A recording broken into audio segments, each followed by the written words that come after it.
we conclude the story of Nikki, Wild Dog of the North.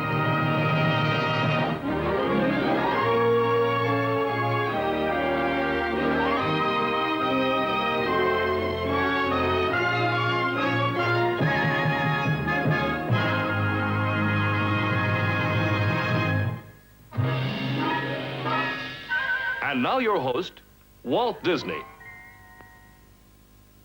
This week we bring you the conclusion of our two-part story about Nikki, Wild Dog of the North. But before we get going, let's take a few minutes to learn more about this remarkable animal, the Malamute. You see, in the North Country, the Malamute is many things to many people. A companion, a friend in need, and often a defender in time of danger, and an ally in time of disaster. But first, last, and always, come on up, sweetheart. But first, last, and always, he's a sled dog.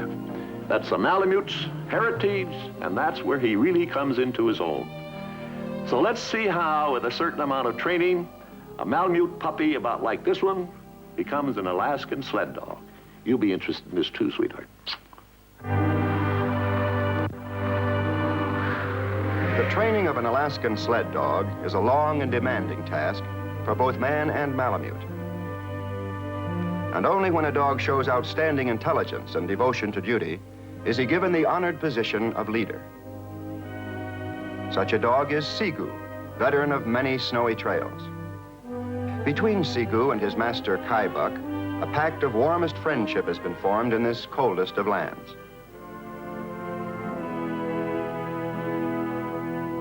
It is during the short Arctic summer that the training of the dogs begins, and the new candidates for sled dog school have just arrived on the scene. The problems of parenthood aren't serious for Sigu, but they are for the mother. This is one job he won't direct.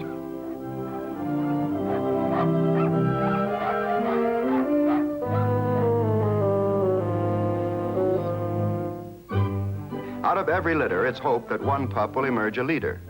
Although this doesn't happen often, with Sigu as the sire, the odds are better.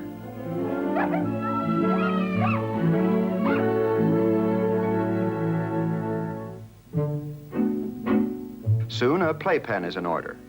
It will enclose only a few square feet, but to the pups, it's a vast new world to be explored.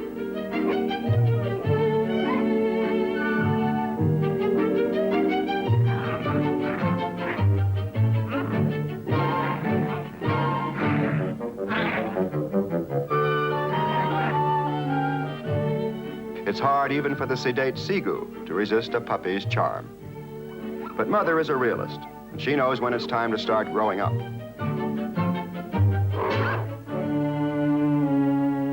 After a little discipline, they can turn to their father for sympathy. But at mealtime, only Mother can fill the bill of fare.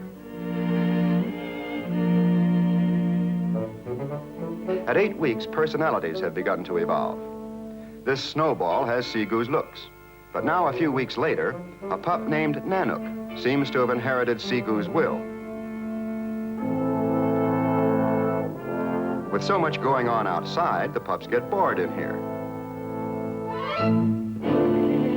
Nanook figures that if he can see over, he can get over.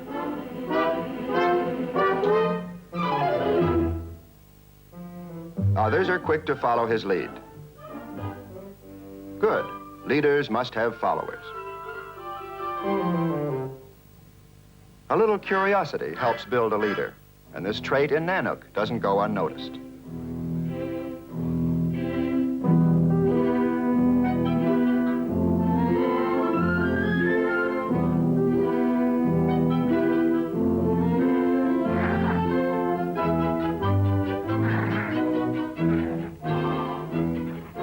It will soon be time to think about getting the dogs into harness. But these two have a different idea. Get the harness into the dog.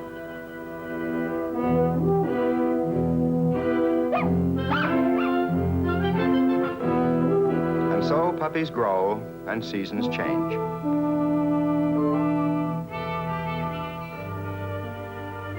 Nanook is a canine teenager now, and the boy Nipchick begins the first step in the puppy's training. Unchained, running free in this vast land, the dogs would soon revert to the way of their wolf ancestors. A leader must by instinct rebel at bondage, but he must also learn the meaning of discipline.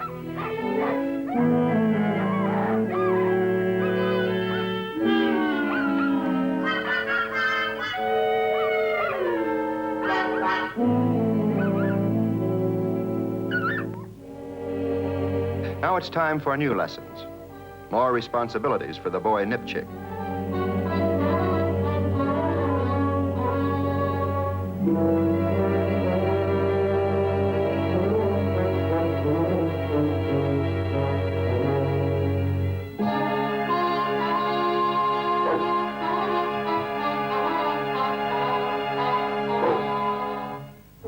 You can tie a dog to a log, but you can't make him pull it, unless he wants to.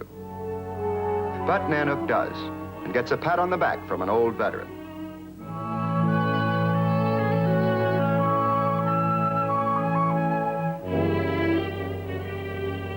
On each trip, he drags a little larger log, until at last he's trained to harness.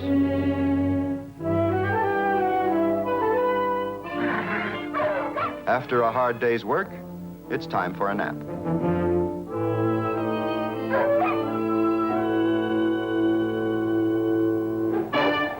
A snowstorm sharpens appetites and good manners are forgotten.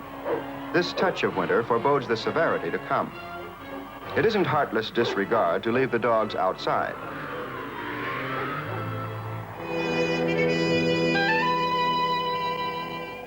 In their ability to withstand the elements lies their great value to man.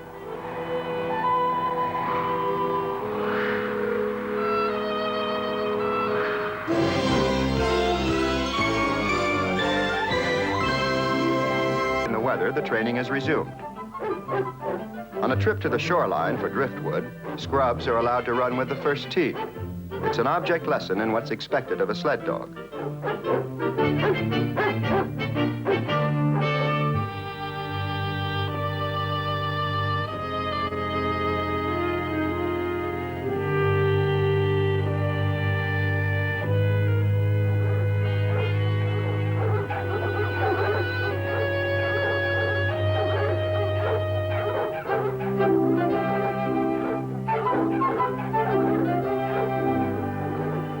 Now it's time to try them out.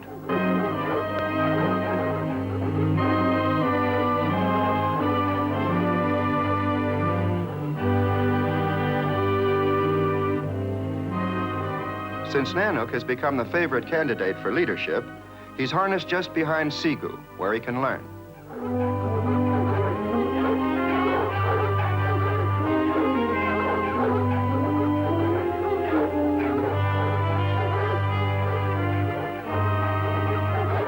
Seven dogs here, supposed to be acting as one.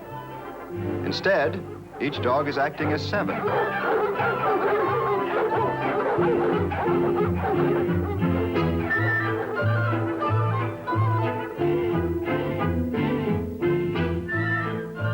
But they catch on quickly and soon discover that the shortest distance between Sigu and the sled is a straight line.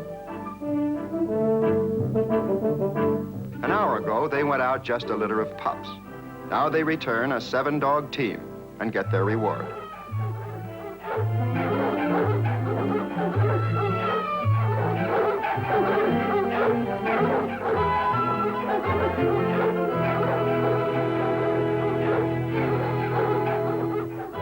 Until the pups are more experienced, Kaibuck will still use the veteran team when he sets out to run his trap line.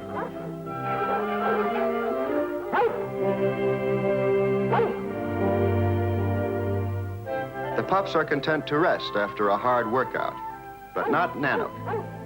He's had a taste of his destiny. Each season has its own special task. Spring is the time for hunting seal. This is the pup team's first real job, and once again, Nanook's in harness just behind Sigu.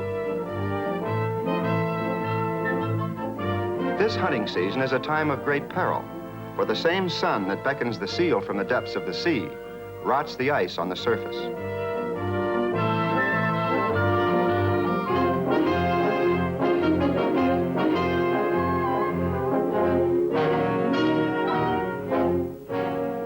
kayak is dragged behind for use in retrieving game.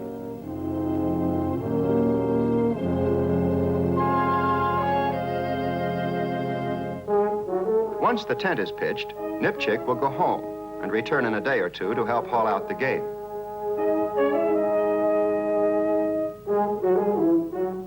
Although he handles the sled like an expert, he'll rely on Seagoo's nose to skirt the ice-choked bay and pick a land route safely home.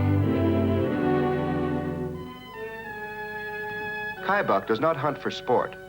The seal will furnish food for his table, without which he would starve, skin and fur for his clothing, without which he would freeze. The Eskimos' existence depends on taking calculated risks. They are an occupational hazard of these hardy people who wrest their bounty from the sea.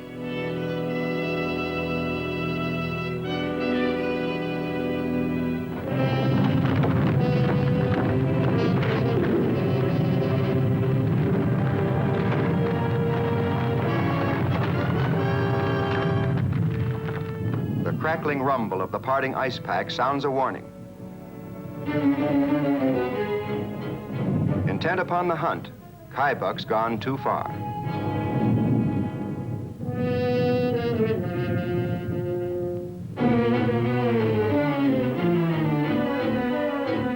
He's captive now on a drifting ship of ice.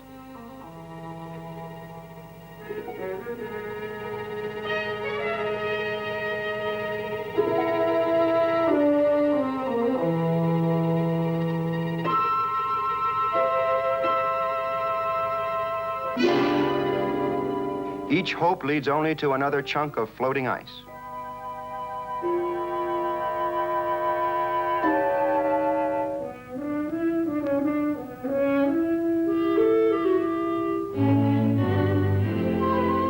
An Eskimo spends a lifetime cheating death. It's a gamble with the fates of cold and sea, and he's learned to win or lose with calm and dignity.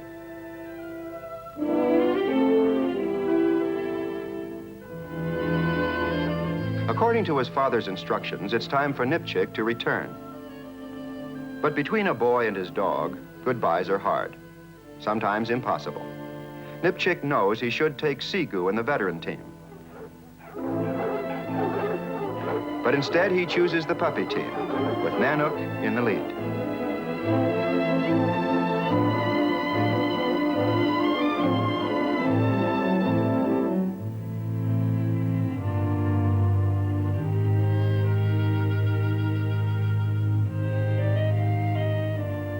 Something is wrong. The tent has not been used. Nipchick might still go back and get Seagoo and the veteran dog team, but seconds now may save a life.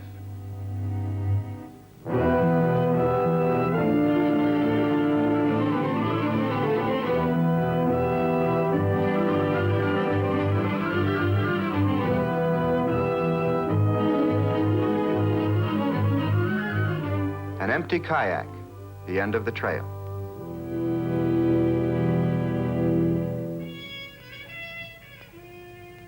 Now Nanook's instinct alone must guide them over the unknown depths of the bay. But Nanook has never been on ice before.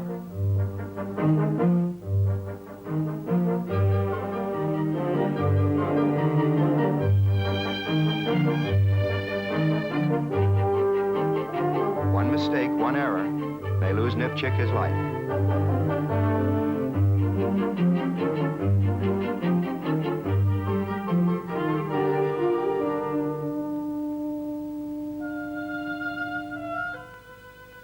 All trace of Kaibuck's trail has been destroyed.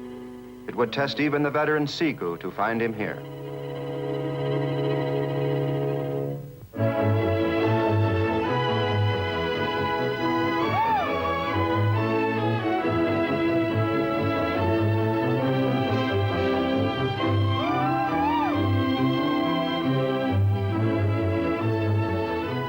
Getting across the gap is still a problem, for the kayak is a one-man boat.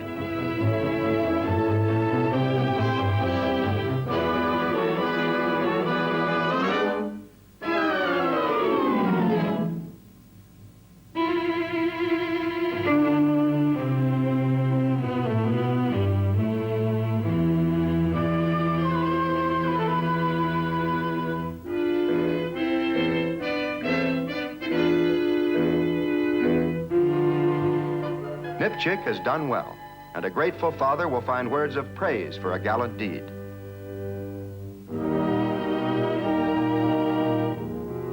But the boy knows where the true credit lies.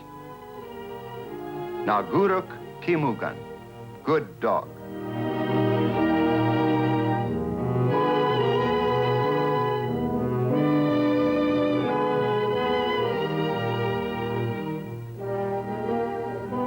And so it is that Nanook passes his final test with skill and gallantry and is ready to take his honored place of leader in this ancient partnership with man.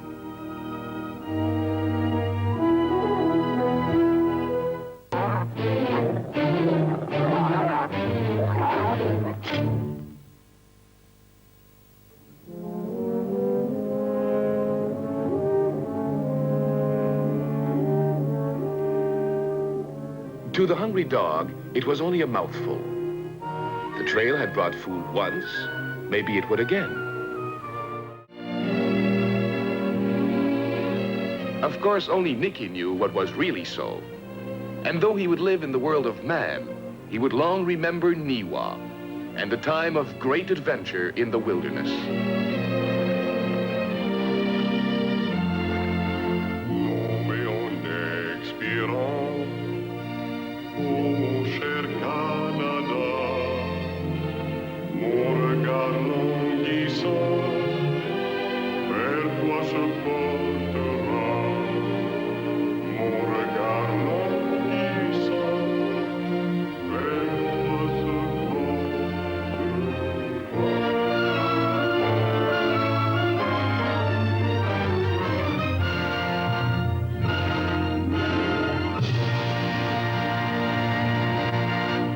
Next week, Donald goes on holiday and encounters some crazy chipmunks with a passion for mischief.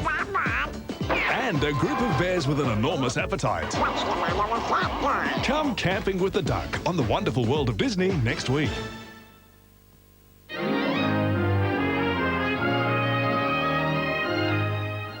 With old age closing in, a chance at eternal life seems too good to be true.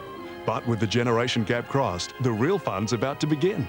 8:30 tonight, Corey Feldman and Jason Robards are trading places in the television premiere of Dream a Little Dream. And stay with us now for Steven Spielberg's animated classic, An American Tale 2.